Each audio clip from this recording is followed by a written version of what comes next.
cette fois-ci, donc, on va regarder Shell, Draft, Scale et surtout Combine, qui est une opération qu'on utilise très souvent pour plein de choses différentes.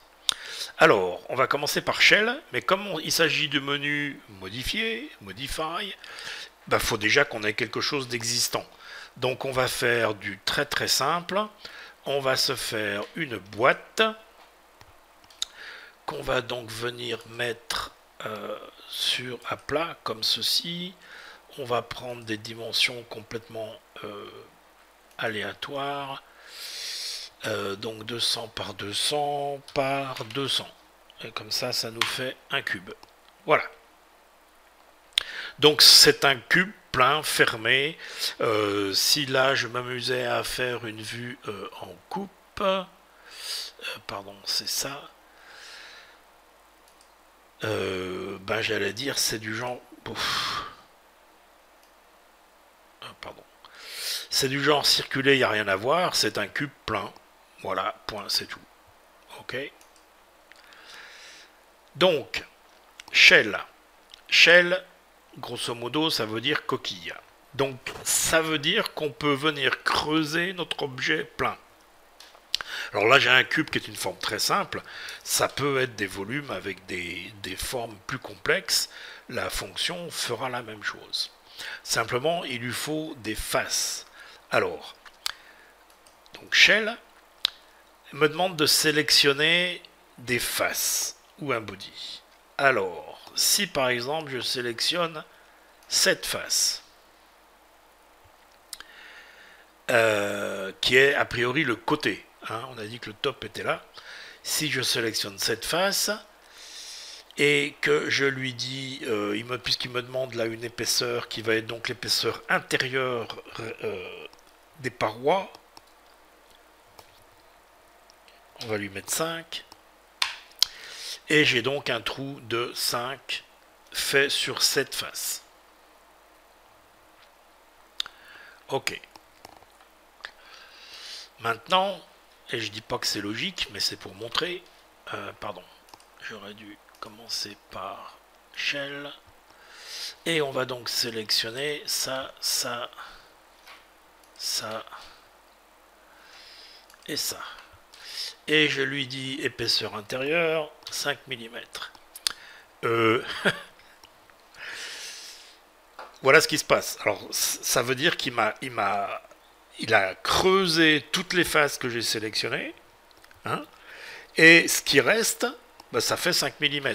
Et quand il dit épaisseur intérieure, ça veut dire que si je mesure entre cette face-ci et cette face-ci, j'ai bien les 200 mm de départ.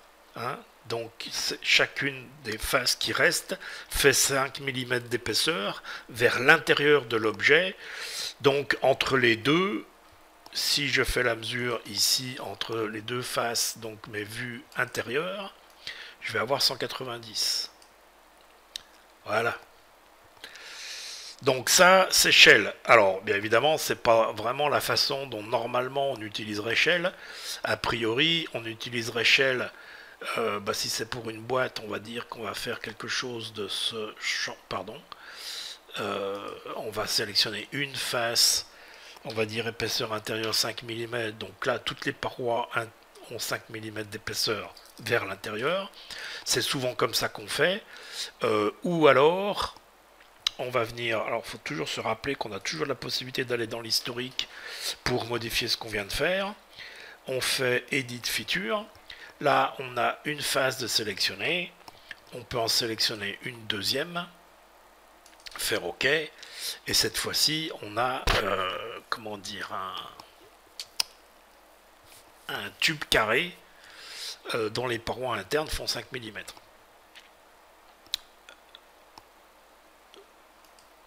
Alors évidemment, ça marche sur des cylindres, comme je l'ai dit, ça marche sur à peu près n'importe quel type de volume, à condition d'avoir une face quelque part.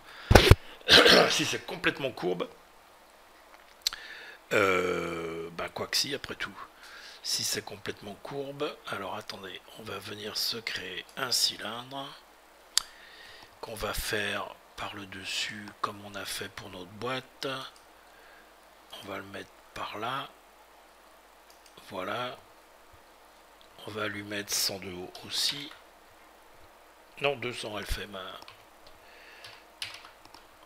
200, voilà, donc ils ont la même hauteur. Donc, en fait, oui, c'est une face. Donc, si là, je viens faire shell sur mon cylindre et que je sélectionne ça, et que je mets 5 mm, bah, c'est comme tout à l'heure avec mon cube. J'ai viré tout le corps du cylindre, ce qui n'est pas la façon, disons, normale de procéder, mais bon, pourquoi pas. Donc voilà pour shell, il n'y a pas forcément beaucoup plus à en dire.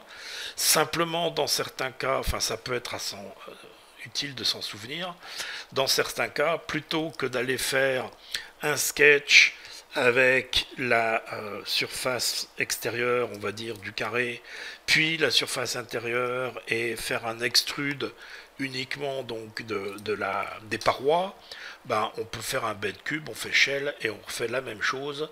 Il n'y a pas de... Comme vous pouvez le voir, pour l'instant, on n'a aucun sketch qui a été dessiné. Et si je regarde dans mon arborescence ici, j'ai ces deux bodies, mais je n'ai pas de sketch. Et d'ailleurs, les bodies, pour pouvoir souvent se repérer plus facilement entre qui et quoi, on leur donne un nom. Pour donner un nom, il suffit de cliquer 2 fois. Hein, si je clique une fois, ça sélectionne. Si je clique une deuxième fois, je peux venir modifier le nom.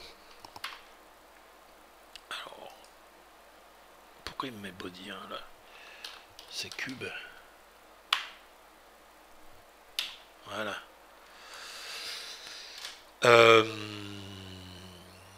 Ok. Donc maintenant, on va voir une fonction qui est peut-être moins utilisée, moins connue que shell, qui s'appelle draft. Alors draft, bon, c'est comme souvent, c'est un mot qui a plusieurs significations. Ça peut vouloir dire un dessin ou un brouillon. Un brouillon, draft, c'est un brouillon.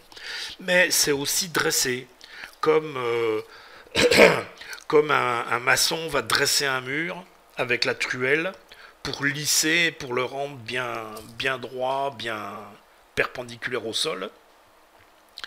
Et donc draft, ça va nous permettre de modifier l'angle des parois d'un objet. Donc, alors faut sélectionner d'après quel plan. Alors dans ce cas particulier, je vais aller sélectionner ce plan-ci. Et je vais lui dire face, je sélectionne cette face. Alors, pardon, select cette face. Et il me donne ici alors le plan que j'ai choisi n'est sans doute pas le bon. On va prendre celui-ci, voilà. Et donc la face, on sélectionne cette face-ci.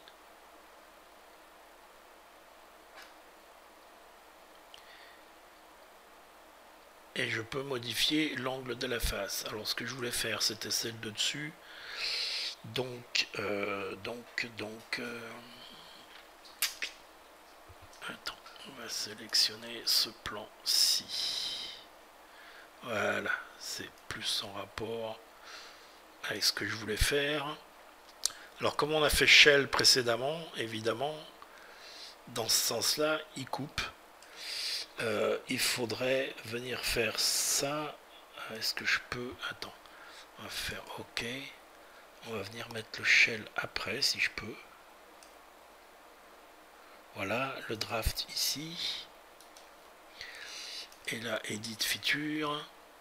Donc là, je peux faire le draft qui donc me permet de modifier, comme je le souhaite, l'angle de cette face. Et si je fais... Alors, on va faire exprès de le faire dans ce sens-là. On va faire OK. Et le shell après tient compte donc de l'angle du draft et me creuse ça convenablement. Alors évidemment, là, je l'ai fait sur une seule face.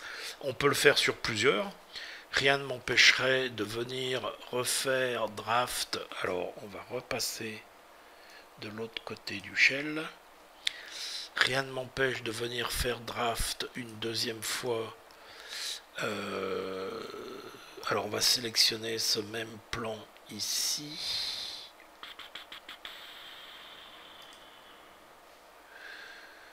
Je peux sélectionner la face aussi. Et là, non, j'ai pas. Alors attends, ça va pas. Alors ce plan là, c'est le plan Y, non, YZ. Donc ce que je veux sélectionner comme plan, c'est YZ. Voilà. La face, c'est... Pourquoi il veut pas que je sélectionne cette face là? Bon, on va dire que c'est cette face-ci, allez, pourquoi pas. Et voilà, par exemple, un chapeau pointu. Ok. Je reviens faire mon shell après. Et voilà, puisque j'ai sélectionné... Dans le shell, j'ai sélectionné les deux faces, donc il m'a fait l'ouverture comme ça, en gardant le truc pointu. Alors sur un cylindre, ça peut aussi être intéressant. Si ce n'est que... Si, on va faire ça comme ça. On va faire draft. Ça, c'est la face que je sélectionne. C'est le plan que je sélectionne. Et comme face, je sélectionne la même face. Tac. Là, le draft me fait un cône dans un sens ou dans un autre.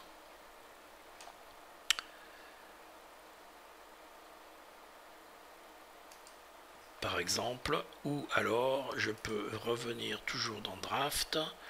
Je vais sélectionner comme plan ceci, mais comme face ceci. Non, pardon, c'est la même chose.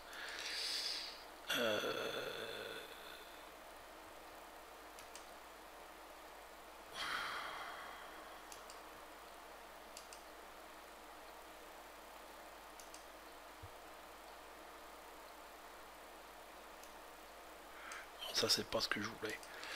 Donc, on remet ça comme ça. On fait draft, plane select. Alors, on va aller se baser là-bas derrière. Face ceci. Non, si. Et là, on va obtenir quelque chose d'un peu plus, j'allais dire, classique. Ouh là là là là. Qu'est-ce qu'il est allé me faire? C'est-à-dire qu'on modifie donc une face, on modifie son angle en référence avec le plan sélectionné ici. Hein? Alors si on veut que ça soit par rapport au cylindre lui-même, bah, il faut venir créer un plan dans le cylindre lui-même.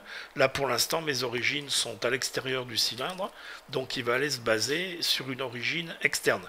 Là je me suis basé sur le cube, donc il prend donc l'axe d'en bas ici du cube comme référence et il vient me modifier cette face de cette façon. Donc voilà, c'est pareil, c'est une façon éventuelle de venir modifier des objets sans avoir besoin de systématiquement aller faire un sketch, aller couper, etc. On peut utiliser la fonction draft ou la fonction draft qui est très souple et permet de faire pas mal de choses. Donc on a fait OK.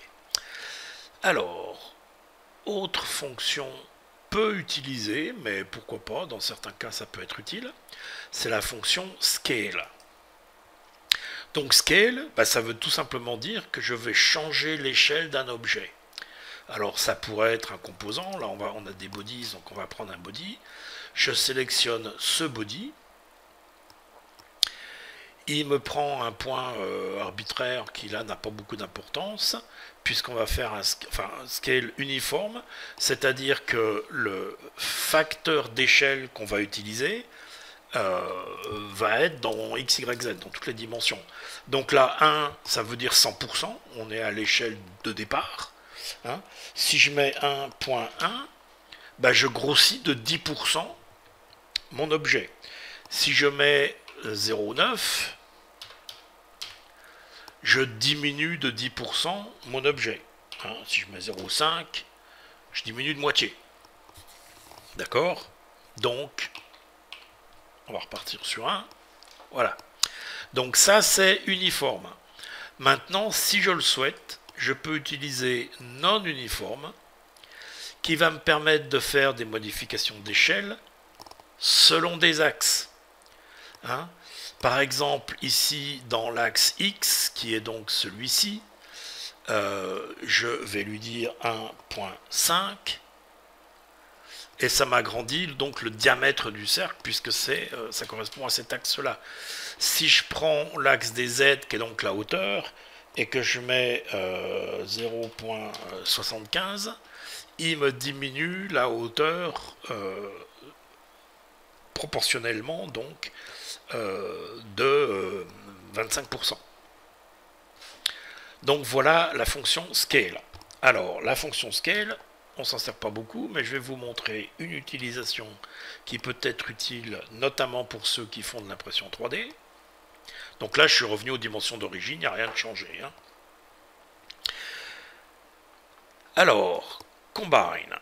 Combine, ça va me permettre, comme ils le disent, d'effectuer des opérations booléennes, c'est-à-dire et ou,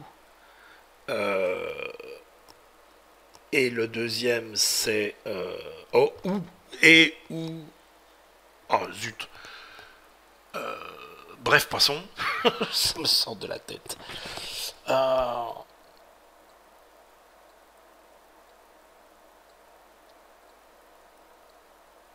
Oui, c'est et ou seulement, si je me trompe pas. Mais bon, bref, c'est pas grave, on s'en fiche, puisque là surtout on est dans du concret, enfin dans des solides. On va voir ce que ça donne. Alors, là mes objets ne se touchent pas, donc je peux pas faire grand chose dessus. D'accord? Donc je vais en prendre un, celui-ci. Alors, pardon, on fait cancel. Je vais prendre cet objet, non, un seul. Je vais prendre mon cylindre, je vais lui faire move copy et je vais le déplacer dans mon cylindre de façon complètement qui rime à rien, c'est juste pour montrer ce qui se passe. Ok, donc là j'ai deux objets l'un dans l'autre. Donc combine. Il faut un body qui va être le target, le but, et un body qui va être l'outil. Alors dans ce premier cas ici, c'est pas important, puisque ce qu'on va faire, c'est joindre. Donc on va joindre nos deux bodies. Vous voyez qu'ici on a cube et cylindre. Je vais faire target body le cube, tool body le cylindre, joindre, ok.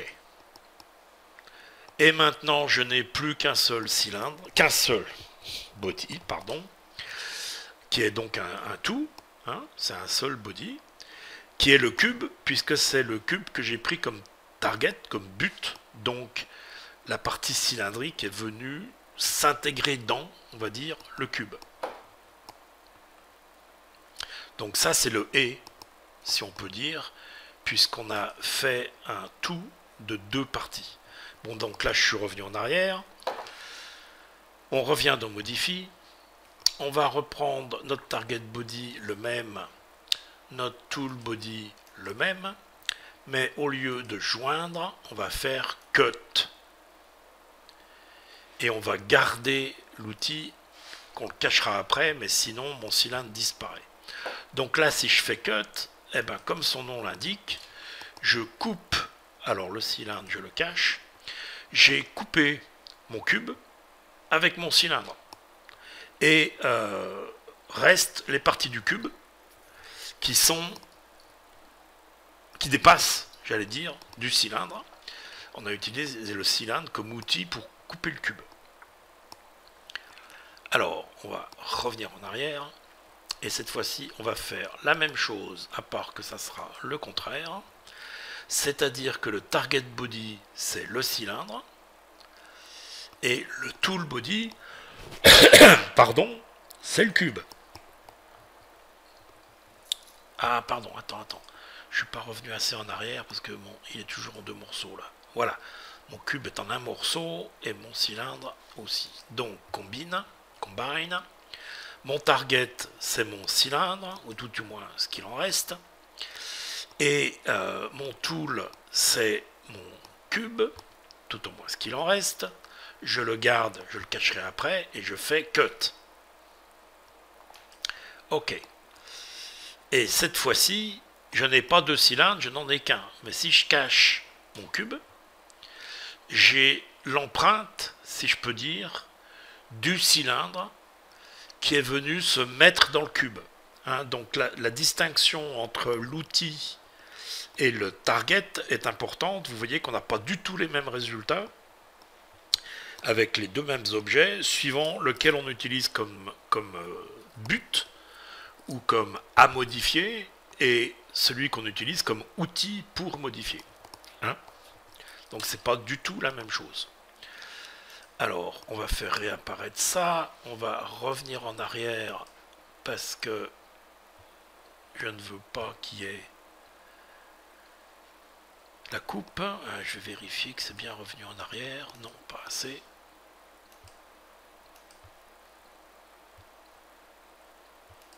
Ah!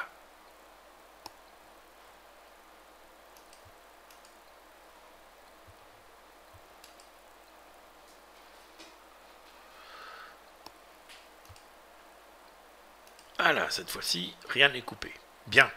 Donc, dernière, comment dire, option dans Combine.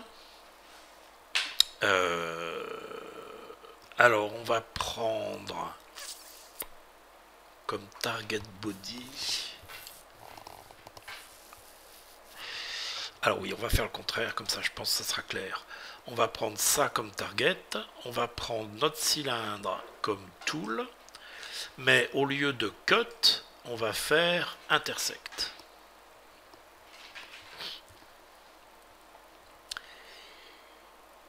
Et là, keep tool, ouais si, on va mettre keep tools. Ok, donc on va cacher cette fois-ci notre cylindre.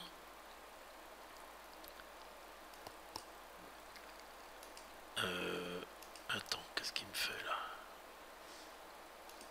Ouais, c'est ça. Et donc,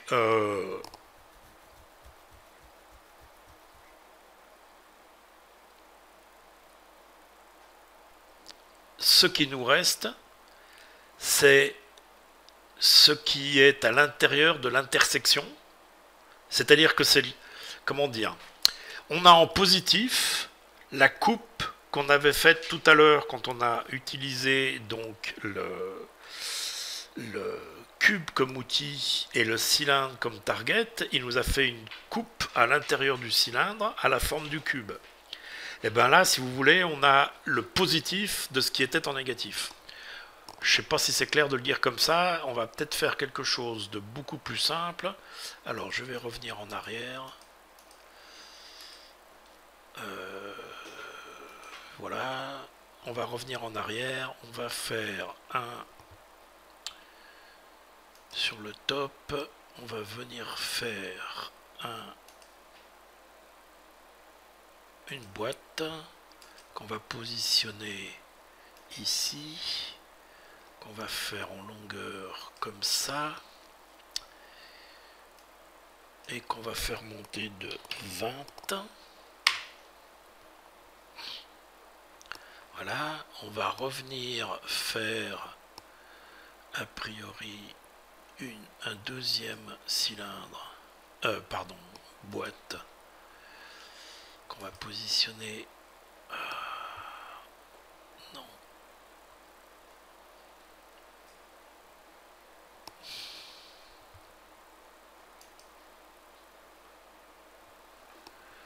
Mais là il me l'a fait mon sketch, non c'est pas ce que je voulais.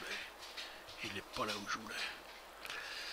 Donc je viens repositionner une boîte. Donc on va prendre le top. Donc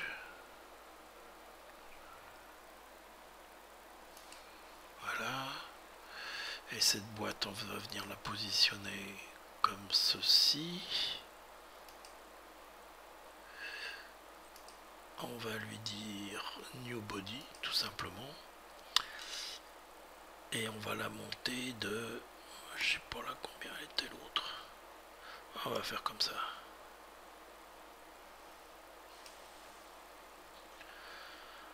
Ok. Donc ça va peut-être être plus simple de montrer les différences. Donc, si je viens dans Combine, que mon target c'est ça, et que ça c'est l'outil. Si je fais cut, il me coupe, puisque la base est au même niveau, il me coupe cette branche-ci en deux complètement. Cancel. Je reviens faire la même chose, mais cette fois-ci, je prends ceci comme target et ceci comme tool. Là encore, je fais cut. Il ne me coupe pas mon bloc, ce bloc horizontal complètement, parce que ce bloc-ci est moins épais. Donc on a bien un cut et on a nos deux parties. Maintenant, comme vous l'avez déjà vu, puisqu'il est revenu, il est venu dessus, si je fais intersect, ne me reste que la partie qui existe dans les deux morceaux. C'est-à-dire qu'on coupe tout ce qui dépasse. Il n'y a que le résultat de l'intersection, c'est-à-dire la partie qui est coupée dans l'autre cas, qui nous reste comme solide. Et si je fais OK, je n'ai plus que ce bloc, à part que j'ai dit de garder les bodies, les outils, pardon. Oh, pardon. Donc, ils y sont. Voilà, on n'a plus que ceci, qui est le résultat de l'intersection. Donc, voilà les différentes opérations possibles avec Combine. Alors, je ne l'ai pas fait dans l'exemple, mais vous voyez que c'est une option possible. C'est-à-dire que je peux faire en sorte que le résultat de mon opération soit en fait un nouveau composant. C'est-à-dire que voilà, on gagne une opération si on souhaite que ça soit un nouveau composant. Et c'est surtout, je pense, utile si on assemble deux bodies en même temps. On dit que l'assemblage ces deux bodies, c'est un nouveau composant. Voilà. Donc, je pense que c'est bien assez long pour regarder donc la suite du menu Modify. On viendra, comment dire, dans une future vidéo, on fera la suite ici avec Replace Face, Split Body et Silhouette Split. Et le reste, c'est moins de la conception, mais on y reviendra, surtout sur Align ou Align, qui est très très très utile aussi. Voilà, salut, j'espère que ça vous est utile. Si vous appréciez, surtout, n'hésitez pas, mettez des commentaires, allez cliquer sur la petite clochette pour être mis au courant des nouveautés qui sortent. Abonnez-vous, bien sûr, à la chaîne. Plus on est de fous, plus on rit, comme on dit. Et voilà, allez voir. Si vous ne le connaissez pas encore, allez voir dans le groupe Facebook Fusion 360 en français. Vous aurez plein d'aides sur Fusion 360. Salut, merci de votre attention, à bientôt.